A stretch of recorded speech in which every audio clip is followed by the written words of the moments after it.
Hey guys, what's going on? Welcome back to the Leading Edge Cricket Podcast, a podcast without broken legs, not been on golf courses, and ready to chit-chat about what is going on in the world of cricket. We've got England, South Africa coming up. We've obviously got the Bairstow emission from all those incoming squads, World Cups and all the rest. We're going to break those squads down, who's in, who's out, who's missed out, the 100, what's going on there, as well as getting stuck into a few cheeky quick singles towards the end, which is not bad. Oof. Considering we're either side of 40 yourself. So thank you very much for joining us. I'm Rob. This is Rich. Welcome to the podcast. How we doing?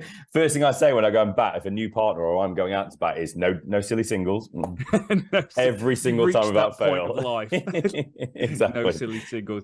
I pretend I'm being experienced and like no reckless running. Let's not risk anything. It's actually like, oof. Yeah. No, calves will go. Yeah, so, point it out. Point the guy with the good arm out and say, hey, if it's to his right hand, definitely not.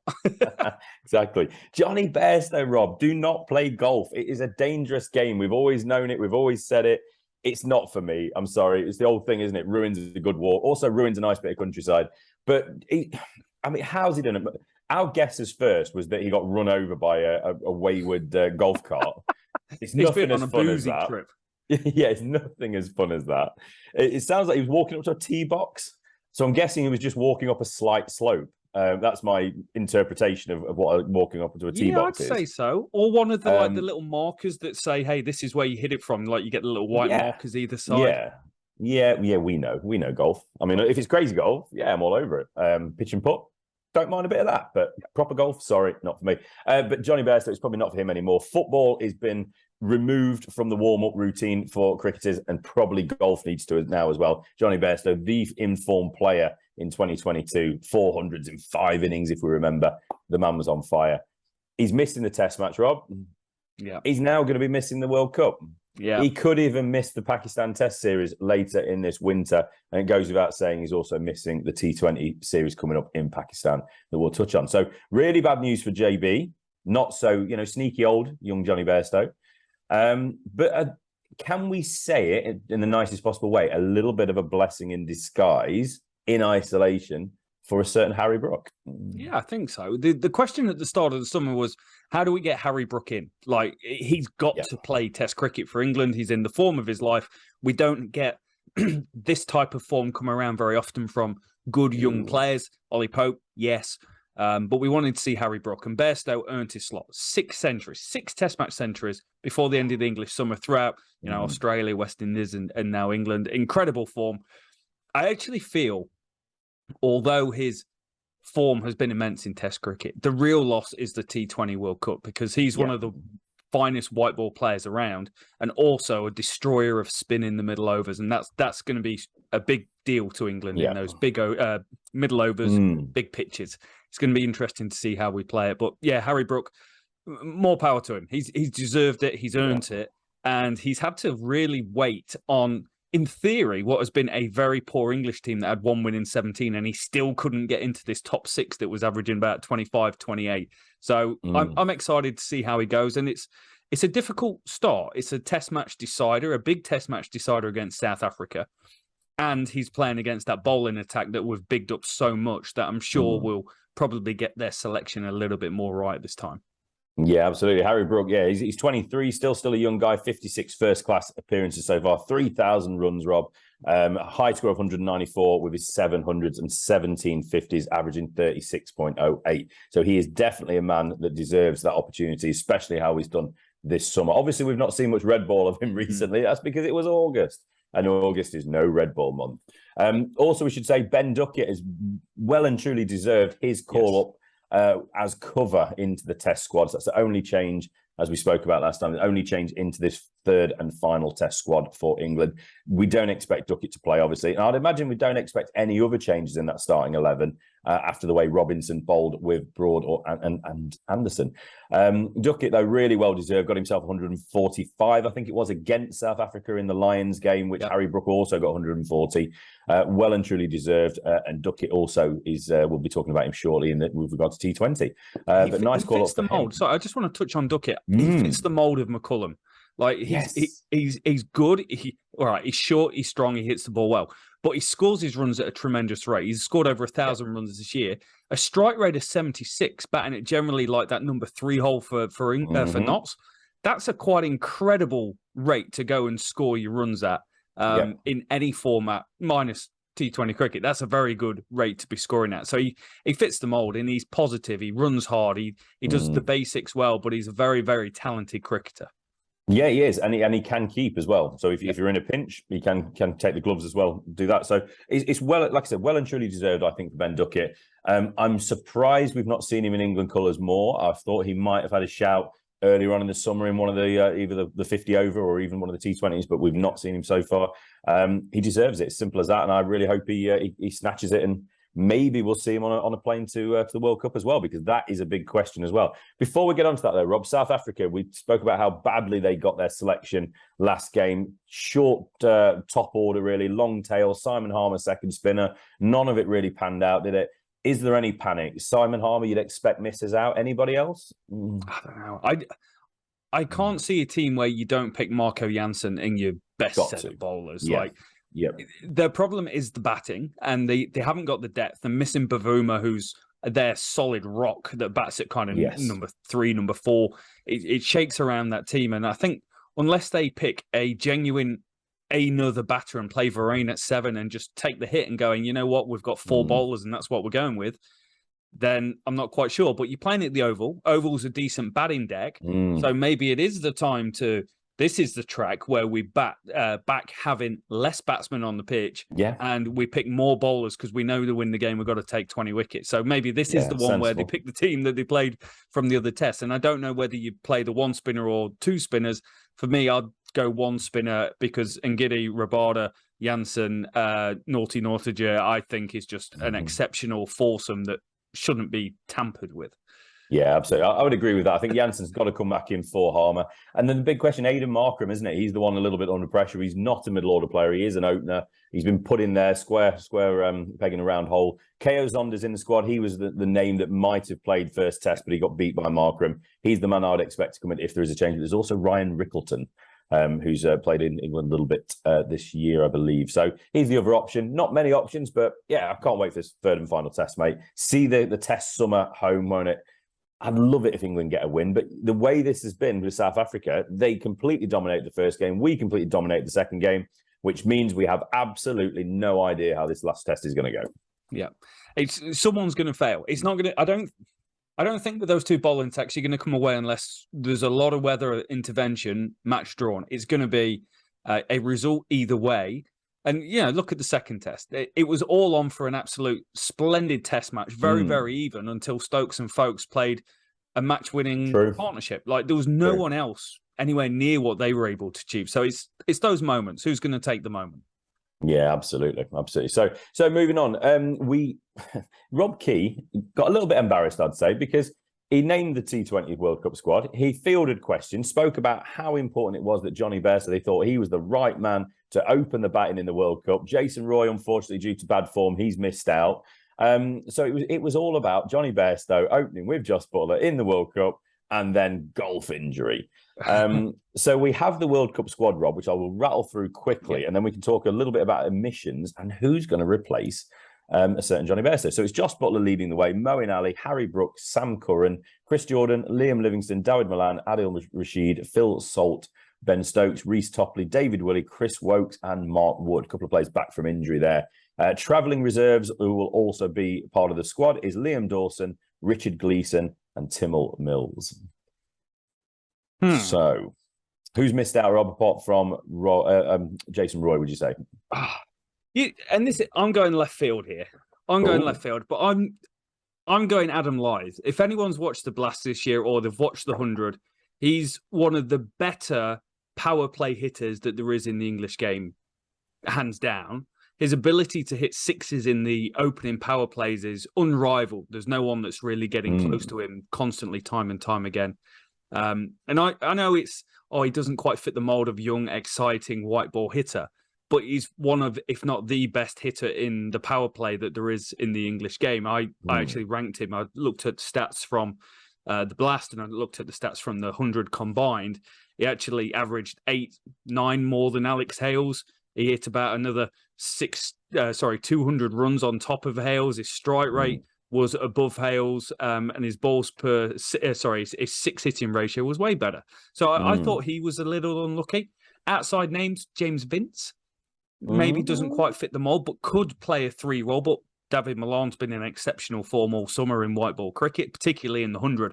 He was incredible opening batting for the Trent Rockets, which we'll touch on. Tom Alsop, very, very good competitions in the games that he played. Benny Howe, I think, is a very underrated player. He does it with the bat, cheekily does it with the bat. 219 runs, a strike rate of 164.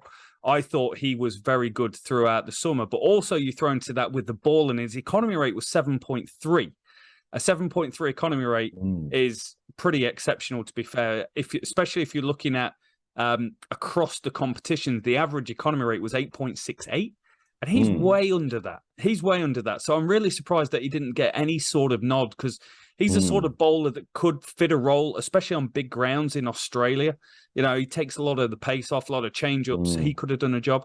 And Matty Parkinson, I don't know what he's done around the world at the moment. Like, he's been exceptional all summer. He was okay for England in international cricket, in white ball cricket. And then in the 100, I thought he was probably the best spinner in the competition that wasn't called Sunil Narine. So, yeah, I thought he was a little bit unfortunate. And David Payne would get that unfortunate nod from me as well, particularly Payne, because he can do it up top, he can do it down the end. But they're kind of the big ones for me. A few of them are left field just based on analytics. But, you know, if you're picking a slightly different squad for Pakistan, you know, 1 or 2 might have made it. Yeah, it's a difficult one though, isn't it? Because we're still not quite clear on what this new setup, this new regime, the new coaches, etc., are looking for. Obviously, we're missing Owen Morgan. We had an era of Owen Morgan. I think this is the first big competition since probably 2014. We've not seen Owen Morgan. I think it might have been that date, if I'm right. So it's all changed, isn't it? Jason Roy's a mainstay. Alex Hales was a mainstay of this T20 squad, and he's the name that people have bandied around as being unfortunate. Rob Key even admitted it's a little bit under pressure from the questioning media about Hales, and he ended up saying Hales ended up ringing him just to say, why am I not in the squad? Why have I not been picked? I think we are at a point now with Alex Hales, whether or not we believe he should be in the team on merit because of form or not, that's one thing. But if there is any hangover from his previous misdemeanors as to why he's not in the team, we need to know what those misdemeanors were. I've not seen the detail of it yet, but Ben Stokes refers about Alex Hales in the documentary as he was a friend. You know, very much in the past tense. You know, we need to understand, what was it? Alex, what did you do? Yeah. We need to know. There's similar situation with other players out there, you know, in or around the conversations of England selection. And the more you find out, the more you realise, okay, it's not a bad thing certain people aren't involved. We'd just like to know. I think that's the thing. It's probably none of our business, but it'd be nice to understand why he's not considered if there's something more going on. Obviously, he's done really well in the 100. Always does well in the T20 Blast. But yeah, people like Adam Live, good shout. He was exceptional, mate.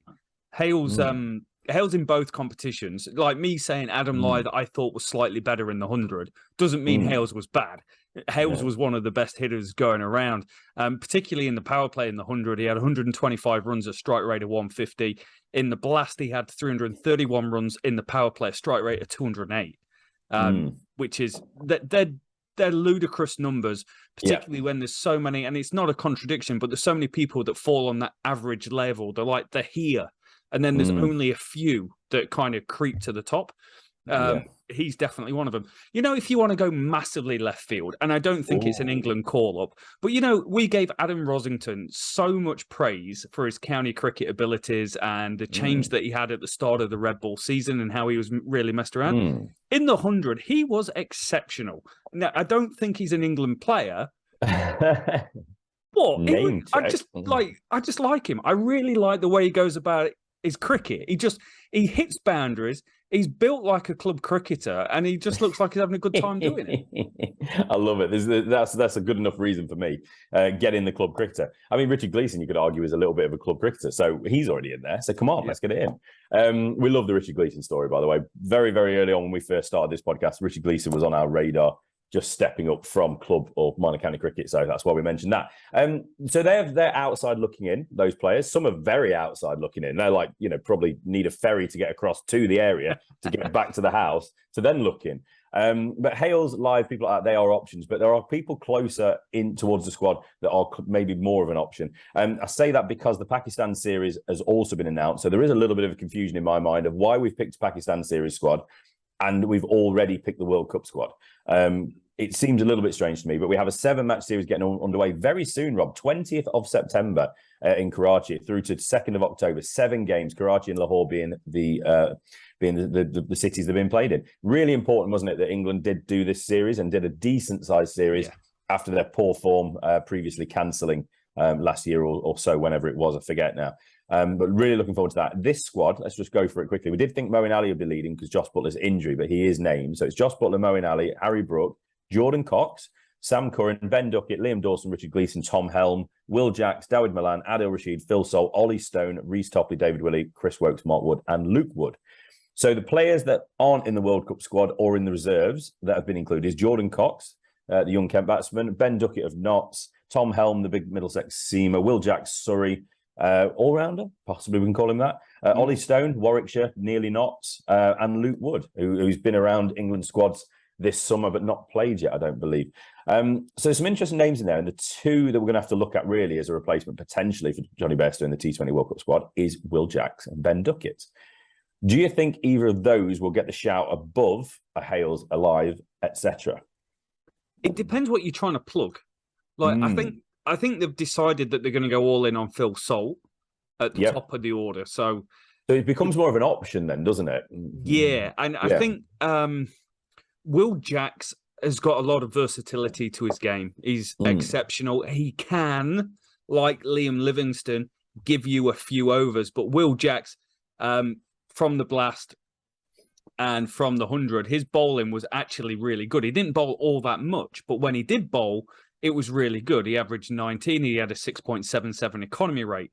So I would have, I think he's a fairly decent shout that he could be involved, but it's probably going to come down to what's the hole you're trying to fill and who does well for me lately and who does well in Pakistan in what could be quite challenging conditions and completely different conditions to the World Cup that they're going to be playing in a couple of months' time.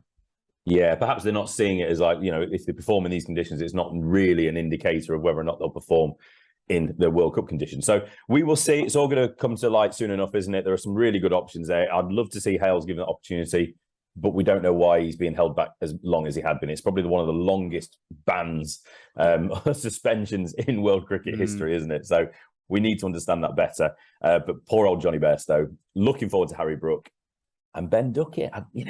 I'm not saying that I want someone to slip in the shower the morning of the third test, but I'd really like to see Ben Duckett get a game for England before this summer's out. But, I would too.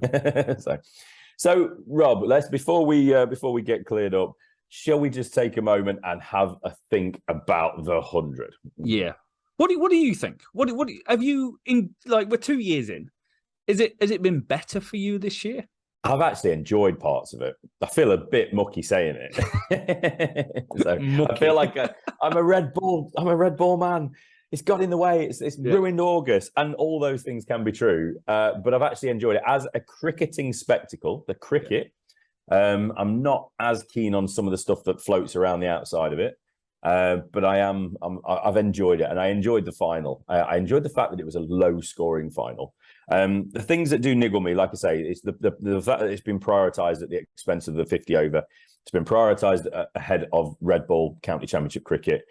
It seems to just get in the way, doesn't it? It's this huge clunk of time that's just got in the way.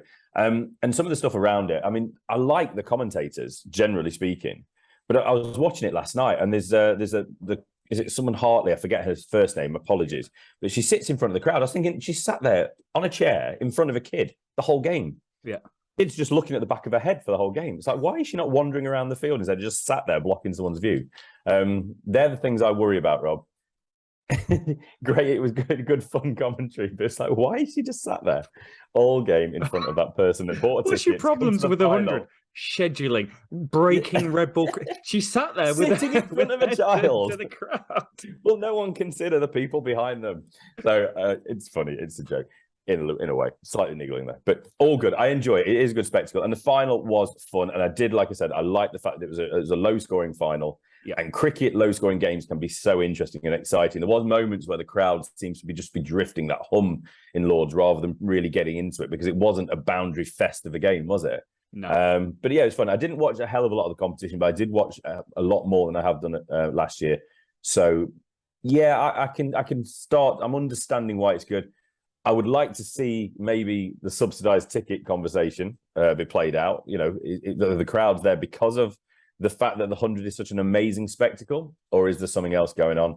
And T20 Blast, are we just trying to run it into the ground in order to show what a success the 100 is, with ticketing prices, etc., and all the, you know, the fact that it doesn't have quite the same focus as the 100. But they're bigger conversations. But overall, yeah, I enjoyed the competition, Rob, in many ways. I think everyone's enjoyed the competition, and I can't speak for everyone, but it's cricket.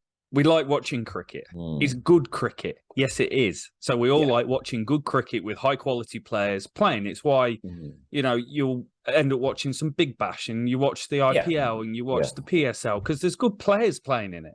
And this is one of those competitions that's got good players. And I think a positive for it is that there's not too many games and it's not too long. And I think that is really important to hold on to, because that's what's killed the Big Bash. And that is a detriment to TV ratings in the IPL. This Q comments saying, you know, absolutely, Jack, true story. TV ratings have struggled for the IPL, and it's just too long. It's a competition that you could set your watch by. There's one male game a day, one female game a day. I like it. Highlights packages are 15 minutes a game. I put them on my TV while I'm on my cross trainer. 30 minutes later, I've watched both games, highlights, and I feel good. I've enjoyed what I've seen. All the things that you say are true and valid and are still a problem, that it is causing a problem. It is trying to destruct the Blast. There was a great tweet from, I want to say Anna Chav. Can't quite pronounce the name right, but there's a tweet. I'll put it down in the description below. And that was around tickets for the Blast and how they dropped. I don't know the numbers off the top of my head. I'm talking, they sold like 500,000 tickets maybe this year, but previous years, 700,000, 800,000. That's the sort of drop that you're seeing. And there's no actual information around how tickets are purchased for the 100, because so many we know are given away to kids to try and get them involved. I'm absolutely fine with that. There just needs to be an air of transparency around what you're doing. But the marketing machine is going to market, and they're going to tell you it's the most popular game in the world, and more women are watching it, more kids are watching it, and more people that's never been to a game are watching it. And that's their job. They get paid to tell you that information. Absolutely. I'm still very confused also by the fact that it's sponsored by crisps. That is strange. In the age of... Like, there's some... I like the Manchester Original shirt. I think that's a really nice shirt. But some of the others, like... Are we? I say we, Trent Rockets. We're a packet of skips. That's what I'm saying. It's like the shirt in itself isn't the worst shirt in the world. Sorry, we're going on to shirt chat here, but it's the fact that it has got a massive Skips logo on the middle. In the world, the age of healthy eating for kids, and this is targeting at kids predominantly, isn't it? And we're sticking crisps on the shirt. It's like, you got a kid walking around with a pom bear on his chest. KP nuts sign. Other nuts are available. I can't believe I've just mentioned KP on this podcast, Rob. I feel bad. KP's commentary, yes or no? Absolutely not. He's horrendous. He's the worst. Hey, Rob. Hey, how can I ask the most ridiculously basic question now and make it sound interesting? That's KP all day, every day. Does my nutting. Anyway, Chris, I don't know why I was sponsored by Chris. Getting on to the game, Rob. What a low score. 120 for 9, Manchester Originals. I don't know why they were talking as if this game was over at the innings break. 120 is still it's a competitive score on a track that seemed to be just doing a little bit, getting into the evening, wasn't it? A little bit on the field, under the lights, Lord's final, blah, blah, blah. It was never a straightforward chase, was it? Ashton Turner, 26, top scored. He looked pretty good. Lammonby, Tom Lamo, 21. He seems so posh, Tom Lammonby does, doesn't he? I love him as a cricketer. He's an exciting young talent, but he seems so posh. He's very posh. He looks posh. He does. He does. I really like him. So 21. Pick of the bowlers was Sam Cook, little chef, 4 for 18 off his 20 deliveries. Luke Wood looked lively as well, went for less than a run a ball. Samit Patel, prime time Patel, Rob. He was on a hat-trick at one point, 3 for 23 off his 15. The man just takes wickets. The man knows the big occasion. He knows what to do. He knows how to do it. He also knows how to get out in that sort of half shot, getting caught on the mid-wicket boundary. I must have seen that 20 times in his career, at least, in the flesh or on TV. So, but love Samit. He just brings it, doesn't he? And Matty Carter, big Lincolnshire Matty Carter from Notts. He went for less than a run a ball when he's hardly played, I believe, in this competition this year. It was a big moment as well in response, wasn't it? We expected Alex Hales to come out guns blazing and basically say, pick me. But he was out after 8, getting caught, wasn't he? Dawid Malan, leading run scorer. Is he leading run scorer or nearly leading run scorer? 19. And nobody got higher than that in the chase, Rob. And we thought towards the end that this game was done and dusted. But suddenly, Lewis Gregory, everybody's favourite all-rounder, seems a thoroughly nice guy. He got himself 17 off 6 deliveries, 6-4. And it was pretty much game over. 2 balls to go. They won by 2 wickets. Absolute nail biter at the end. It looked like Manchester Originals were going to get the win, but Trent Rocket somehow channeled their inner rocket and got the win, Rob. I mean, what more can you say? It's a good effort. And it comes, this tournament is made on high quality games, and the games that aren't close are a little bit meh. It probably means you're watching the Welsh Fire, and they're a little bit sad to watch. It's not a good game of cricket because it's a short game and it's so one-sided. It's almost a little pointless at times. But this was great. You got Gleeson, who's probably the best death bowler in the competition. I think he got the most wickets in the death in the competition. He was superb, going up with everything on the line with a set to go. That I feel. I don't really like saying that, but there was it's not right, is it? And his set went round the park. So hate it when that happens. It's good. I think it's been better than last year. Last year was ruined because player availability wasn't very good, whereas this overseas player ability has been very good, and generally the English white ball players have been available as well, minus 1 or 2 like a Reece Topley getting ready for later in the year, and some of the test players and Bairstow pulling out Stokes. Yeah. Okay, I'm getting the list together here. But I think generally the quality has been really good, and that's what's made it a fun competition to watch. So I didn't like it when it came in. It's still not my favourite, but I enjoyed it for what it was. Yeah.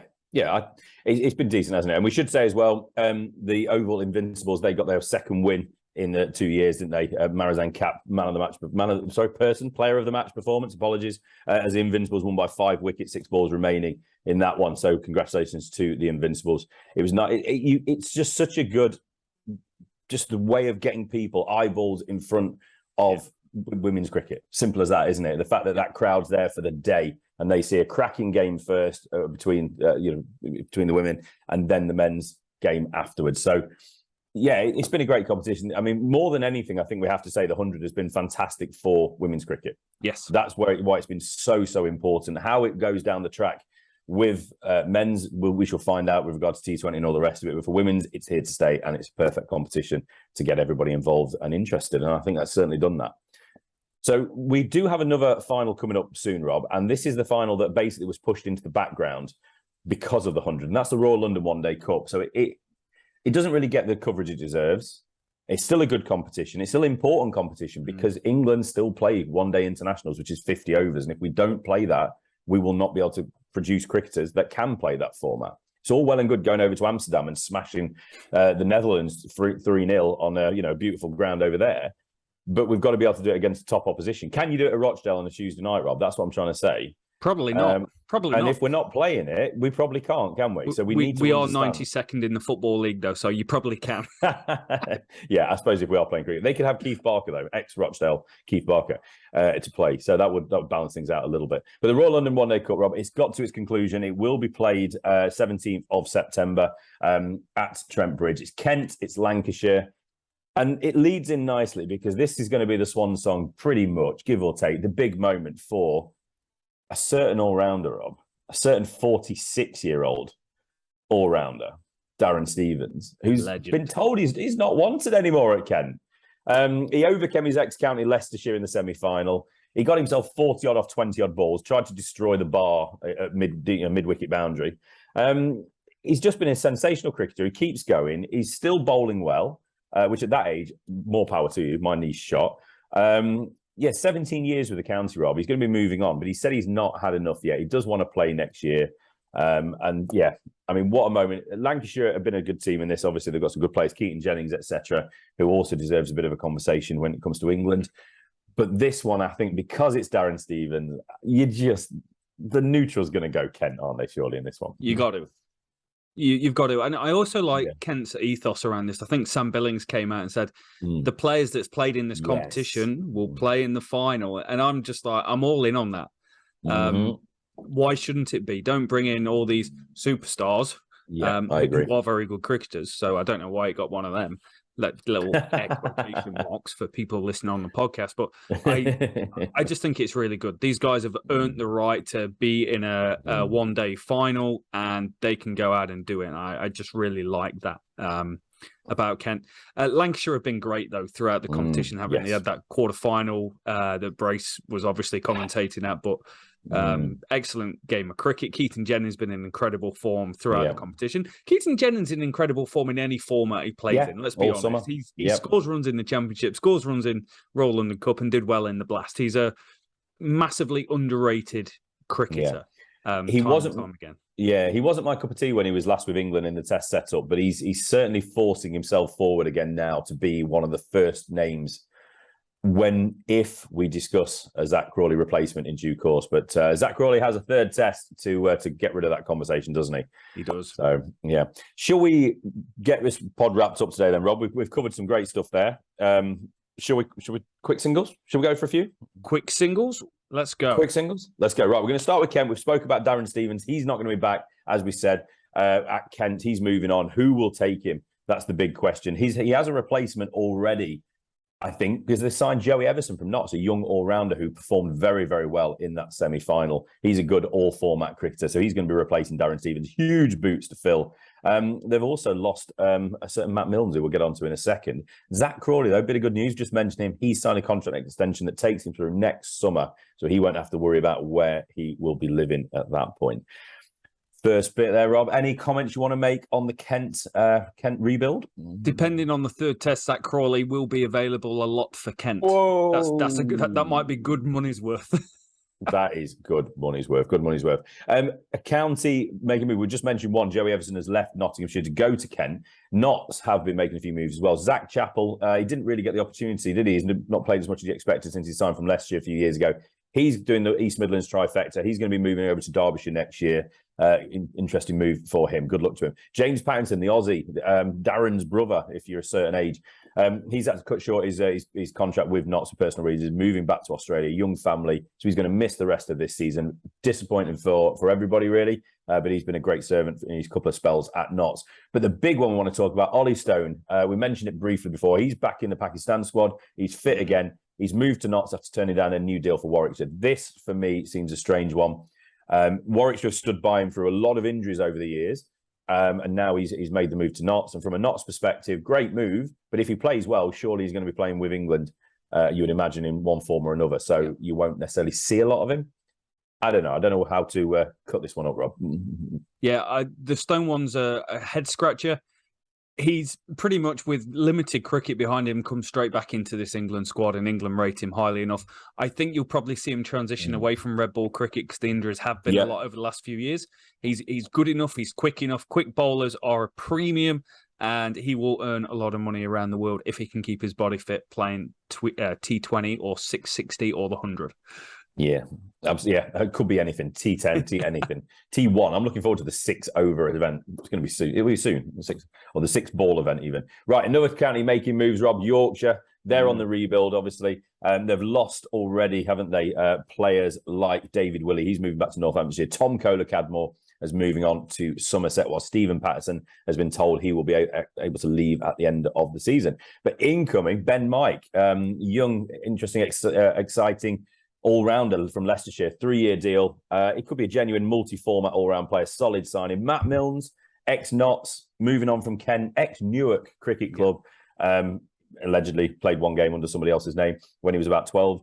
He's joining Ben Mark. Obviously, he's moving over as well. Darren Goff spoke very highly. The 28-year-old seamer has had great success over all formats on the South Coast. And Sham Masood's coming across next year as well. Had a great summer, hasn't he, with Derbyshire under Mickey Arthur.